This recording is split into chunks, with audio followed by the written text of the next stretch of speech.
So this guy is working on one of the earliest models of mass spectrometer. This guy, by the way, he is J.J. Thomson. He was the person responsible for figuring out what electrons are, what the structure of the atom is, and how it's the way it is as we know now, along with many other prominent names like Rutherford and others.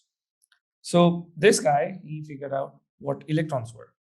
And chemistry is all about these electrons. Anyways, so today our topic is what is the atom on the inside.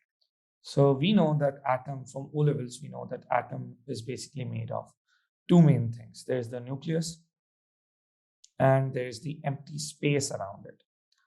And most of the atom is this space, but the most of the mass of the atom is the nucleus. So the thing that matters, the thing that is heavy for the atom, that is the nucleus. And on the space outside, we have the other things remaining. Now, what exactly is in the nucleus? We know two things.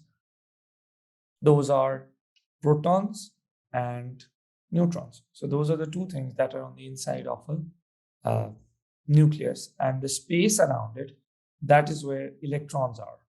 And these three things are basically responsible for making almost everything that we have. Like everything that is matter is made of these three things, and the very different ways in which they engage, they combine together to do that. Now, protons, neutrons, and electrons, they have some similarities and a lot of differences. So for example, as far as their similarities go, the mass of proton is roughly the same as mass of neutron. But kg is the usual unit we have for mass. And as you know, metals are, these atoms are really, really small. So kg is really big compared to the size of these proton, neutrons, and all that. So that is why we have our own unit, which is atomic mass unit. And that atomic mass unit is basically the mass of one proton. So whatever the mass of one proton is in kg, that we give the number 1. So now neutron is roughly the same as that. So that is how we get these comparative tables. So if you look over here, you have electron, neutron, and proton. And the mass of electron, we say it's relative mass. It's not the actual mass, because the actual mass in kg is really, really small. So this is relative mass. This is mass compared to proton, mass compared to neutron. And you can see that it's really ridiculously small. It is so small that it's like the mass of a toddler compared to an elephant. So it doesn't really matter whether the toddler is riding the elephant or not, because his mass doesn't really matter. And if you look at the charge, again, the charge is relative charge. The actual value of charge we know is minus 1.6 into 10 power minus 19 coulomb, which is the unit for charge. And proton is positive 1.6 into 10 power minus 19 coulomb. So the charges are exactly the same as far as the value goes, but they're opposite in the sense that one is positive, one is negative. And after that, it's also important that they're opposites of each other, equal to each other, and that is why electrons play such an important role as far as the atom is concerned. So I don't think we need to go into the structure of the nucleus or why protons and neutrons are the way they are, because that's so far beyond the scope of this A levels. Basics. So we will spend most of our time trying to understand the electronic structure. Now, first thing, you guys have been studying AS for a while. When I say electron, what comes to your mind? Like, what do you think of electrons? Kya hote hain, kahan hote hain, batao. They're like a negatively charged particle that orbits the nucleus. Negatively charged particle that orbits the nucleus. Very good, very good. Technically, har baat bilkul theek hai. Okay, so let's talk about that orbit. What shape does that orbit have? Is it a circular one? Like spherical. So for example, if I give you this thing, what does this picture mean to you? Chlorine. Chlorine, yes. So 287 is the configuration, and these green dots, they're supposed to show electrons, right? Do these electrons actually mean like they're actually moving around in circles and all that? कैसे होता है? No, I think. So फिर क्या होता है? फिर ये diagram इतनी गलत क्यों है? और हम बच्चों को ये बताते क्यों हैं? Because it simplifies for us to count the electrons. That is true. That is true. It simplifies things. It's not like it's a huge conspiracy theory के बच्चों को गलत बताना है. It's just that it simplifies it. Yeah, you're right. Now, this is like a post knowledge thing. Like we already know what that thing is, and we are just saying it out loud to you, and we are just sharing it with you. But I think it's important to know how we got to this, because if you understand the discovery process, you will understand that, all right, it makes sense the way things are. So I will come back to this. Okay, how do we have 287 and why is it important to put them like that? Before we do that, let's try to figure out how these electrons or all that was kind of discovered. I won't go into the whole detail of this, but one thing that people noticed when they were talking about these electrons were that at the start of 20th century, everybody was so obsessed with what light was, the structure of light. And they figured out that actually light's energy depends on its frequency. And the greater the frequency, greater the energy of the light. And then obviously you get this equation equals to HF, where H is Planck's constant. Planck was the guy who kind of discovered Einstein. So you can figure out what his contributions are. इतना ही काफी है जिंदगी में करना. So Planck, this is the number, we don't need to know its value. So E is equal to HF tells me that every photon of energy, so photon is the word, and photon is the particle that makes light. So this photon carries this energy, and light has frequency. So we are trying to relate the waves that have frequency and the particles that have energy. It's a very interesting concept that light is both wave and a particle at the same time. So light photons have energy, they carry energy in it. Just like some football player, when he's running, he has some energy in him or her. So just like that, frequency of light is coming from the wave and energy of light is coming to the photon. So photon is carrying that energy. Now, interestingly, if that football player were to go running and hit into somebody else, it is possible कि वो अगर उसका धक्का लगेगा तो दूसरा बंदा भी वो एनर्जी अब्सॉर्ब करेगा और गिर जाएगा या कुछ होगा उसको. And that's exactly what these photons do. If the photon were to come in and hit one of these electrons which are inside the atom. Now, right now, what do we know? We know that there is a nucleus. We know there is electrons around it. We do not know how the electrons are. So this is the nucleus and there are electrons around it. हमें अभी नहीं पता कि वो electrons कहाँ हैं.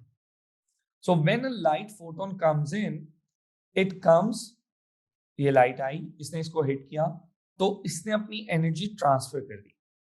And when people were working with them, they realized कि अच्छा जब energy transfer होती है तो वो photon वापस नहीं आता. It's like that football player going and suddenly hitting into somebody and vanishing. ठीक है?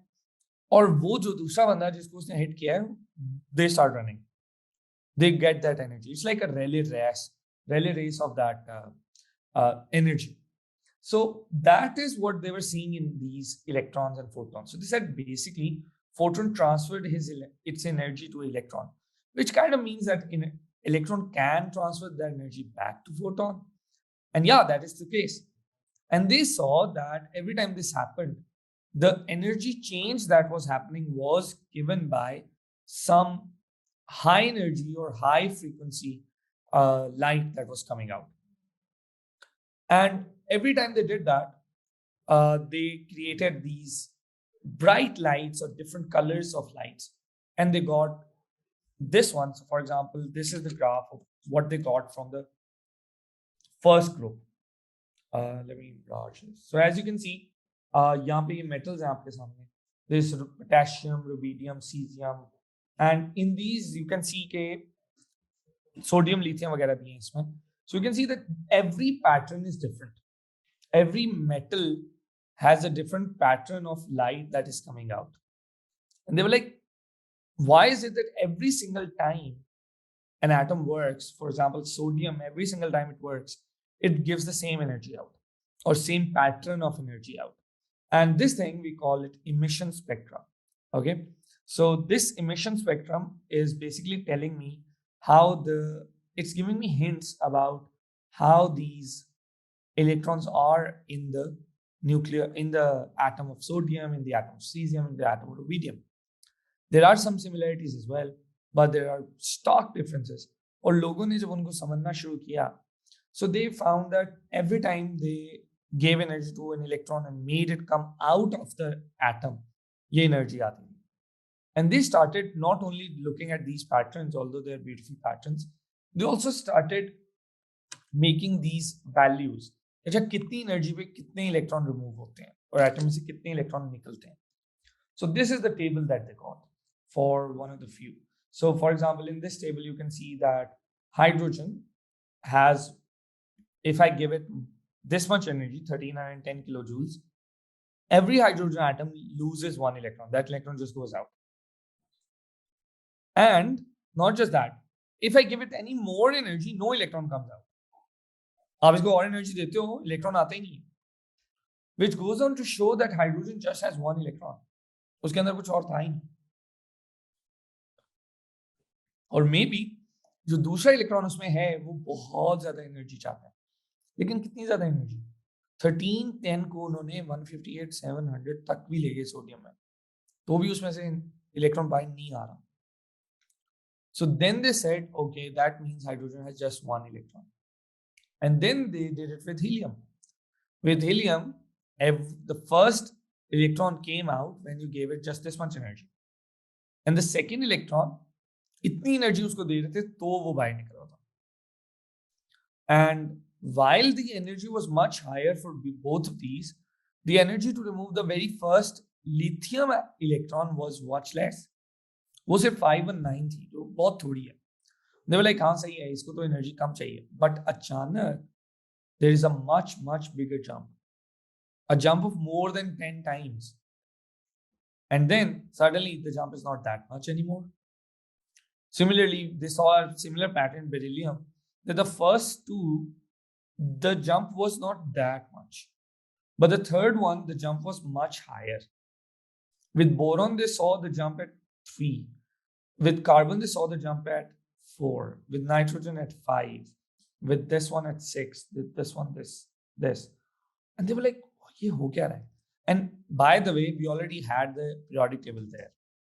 So they were like, there is some pattern there. There's some underlying pattern in the way these electrons are. It's not easy to remove second electron of lithium, but it's much easier to remove second electron of beryllium compared to that. Although beryllium is a heavier element than lithium. This was baffling. This was something that didn't really make sense. मतलब pattern ही नहीं है इनके अंदर. But then they started to relate the energy jumps to the group these things were in. Because groups तो पहले भी थे वहां पे. And they saw, wait a minute, first group में lithium है, तो first वाला remove करना आसान है. Beryllium is in second group, first two remove करना आसान, and then there is a jump. Boron is in group 3, और first 3 remove करना आसान है. Remove करने पे जितनी energy लग रही है, they said basically for example, if I look at carbon, the energy I need to remove the 5th electron over here is on a whole different level. Similarly, for nitrogen, the energy I need to remove the 6th electron is on a whole different level. So they said basically ये energy के levels हैं. The energy you need to remove these electrons, which shows that this electron is at one level and these are at another level.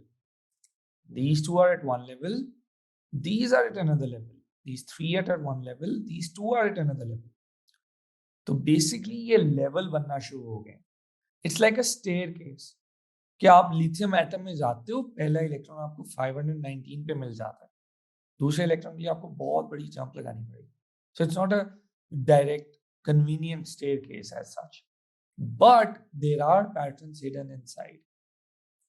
So they were like, wait a minute, if we try to analyze this, this shows that the group number is related to the first level. The very first level that I encounter when I start removing electrons is the one that is related to group number. Because lithium is in group 1, so I can remove one electron from the first level. But then उसके बाद मुझे मेहनत करनी पड़ेगी, खुआरी काटनी पड़ेगी. With fluorine, the first level has 7 electrons. And then there's a whole different level. So because fluorine is in group 7. And they said कि जब आपको कोई इलेक्ट्रॉन नहीं आता, that shows कि उसमें इलेक्ट्रॉन टोटल कितने हैं. तो फ्लोरीन में 9th के बाद 10th इलेक्ट्रॉन नहीं आता, आप जितनी मर्जी एनर्जी दो. तो it shows that the total electrons are 9. 10 is for neon, and the neon gives us the first major jump at the 9th electron. That shows that neon has 8 in the first shell, 10 overall, because 11th electron उससे नहीं निकलता. And with sodium, things were a little different. With sodium, they saw that the first level was this, which they were expecting already. First level के बाद jump आएगा ही आएगा. But then for the next 8, कोई इतना बड़ा jump आया ही नहीं. And suddenly after the first 8, एक major jump आ गया. ये jump कितना बड़ा है? They are basically multiplying it by 4. 4 times energy करें फिर भी वो उतने jump नहीं आ रहा. This jump is even more than 4 times the energy I need, which shows if there is more than one level. This is the first level, this is the second level, this is the third level. And then one of the scientists, they had an insight. They were like, देखो मेरी बात सुनो, electrons को remove करने का तुम्हारा कोई मतलब नहीं था. अगर तुमने इलेक्ट्रॉन्स रिमूव करने थे तो आप बाहर से भी रिमूव कर सकते थे. आप उसको फर्स्ट क्यों कह रहे हो? This is not the first level. This is actually the last level. And now they had an insight that, oh, when you're removing electrons, you are basically going into the atom. So the पहला आपको level encounter होता है, that's not the first level, that's the last level. That is the electron that is so far away from the nucleus, जो उसको कहते हैं बस ठीक है साइड पे हो. Which is why it's much easier to lose. Long distance friendships नहीं चलती, तो इलेक्ट्रॉन को भी वो जल्दी निकाल देता है. And then you're getting into another level that is more deeply embedded into the structure of the atom. And then they were like, okay, does it happen every time? And yes, it turns out it does. So now these energies, these values that are giving to the atoms to remove these electrons, they're just telling us, number one, how many electrons are there in the new atom. Number two, they're telling us that what levels they're arranged at. And then one of those scientists had an insight कि अच्छा देखो, हम भी एक काम करते हैं. अगर हमने सोडियम एटम बनाना है ना, तो सोडियम को आप इस तरह सोचो कि ये सोडियम है. There is the first level, there's the second level, there's the third level. और आप ऊपर से इसको न्यूक्लियस की तरफ जाना चाह रहे हो. So on the first level, you have 1 electron. On the second level, you have 8 electrons. On the third level, you have 2 electrons, and that's the total electrons. And then one of them was like, एक second यार, हम ये भी तो बता सकते हैं कि these are revolving around the sodium atom, because they are revolving around sodium. So they said, okay, that makes sense. Picture भी अच्छी बनेगी. Let's make this, instead of making straight lines, let's just convert it to a circle. And there you have it, the sodium atom. What is this telling me? It's conveying two main ideas. Number one, the circle shows that electrons revolve or orbit, जैसे मैंने कहा था, the nucleus. And the levels show that the electrons are at different energies.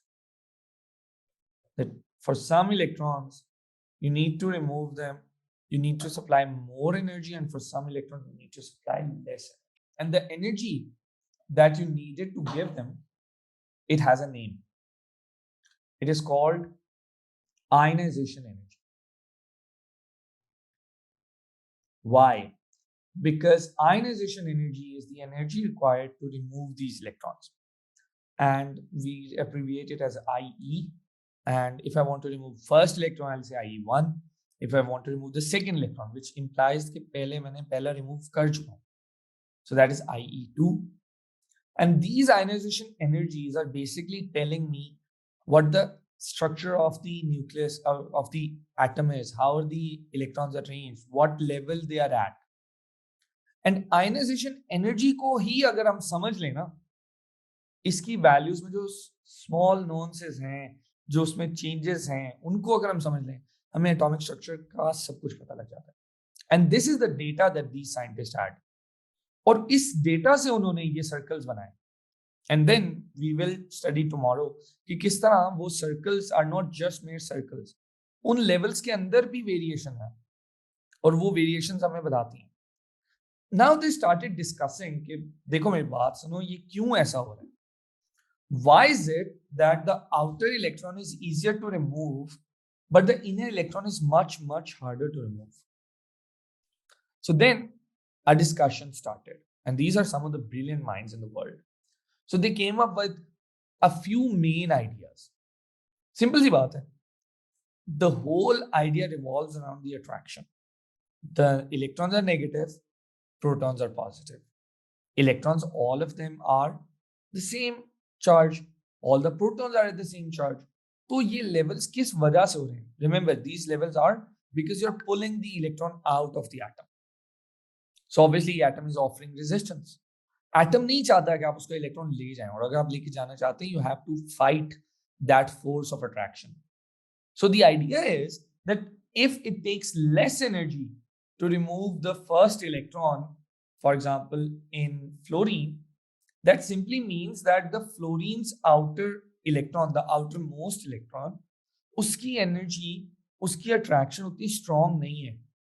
1680 है ना, वो बहुत ज़्यादा strong नहीं है. But then 3370 उससे तो double हो गई है.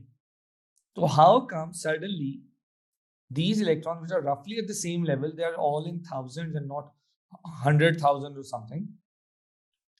So ऐसा क्यों है कि जो फर्स्ट है उसको रिमूव करने में उतनी एनर्जी नहीं लगती, but then as you move forward you notice that there is a smaller jump here, and then उतनी जंप नहीं है, there is a smaller jump again after a while. तो ये जो स्मॉल जंप्स थे ना, ये उन्होंने फिगर आउट करने थे कि ऐसा क्यों होता है. यहाँ पे एक स्मॉल जंप है, फिर उसके बाद एक स्मॉल जंप है. वो स्मॉल जंप्स को भी हम देखेंगे कि वो कहाँ से आते हैं.